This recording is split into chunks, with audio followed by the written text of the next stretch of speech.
ఇక్కడ మీరు చూస్తే లార్జ్ స్కేల్ స్మగ్లింగ్ జరిగింది. అది కూడా చేయడం కూడా చాలా సిస్టమేటిక్గా నేరస్తులు ఎట్లా చేస్తారంటే, ఫస్ట్ ఇక్కడ 230 మంది తగ్గించేశారు, వేకెన్సీలు పెట్టారు. 423 మందులు మనుషులు లేకపోతే స్మగ్లర్స్ యథేచ్ఛగా దోచకపోవచ్చు.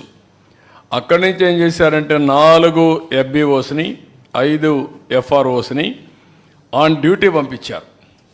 ఎక్కడికి పంపించారు? శ్రీకాకుళం పంపించారు.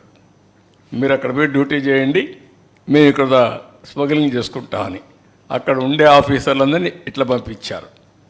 ఇంకొక పక్క బడ్జెటరీ ప్రొవిజన్స్ ఇవ్వకుండా నిలిపేశారు. డబ్బులు లేకపోతే బయట కూడా తిరగలేరు, వీళ్ళకి వెహికల్స్ కూడా ఉండవు, అది చేశారు. ఇవన్నీ చేసి 19-23 836 మెట్రిక్ టన్నులకు మాత్రం అమ్మగలిగారు. అంత మునుపు 6000 మెట్రిక్ టన్నులు అమ్మాం.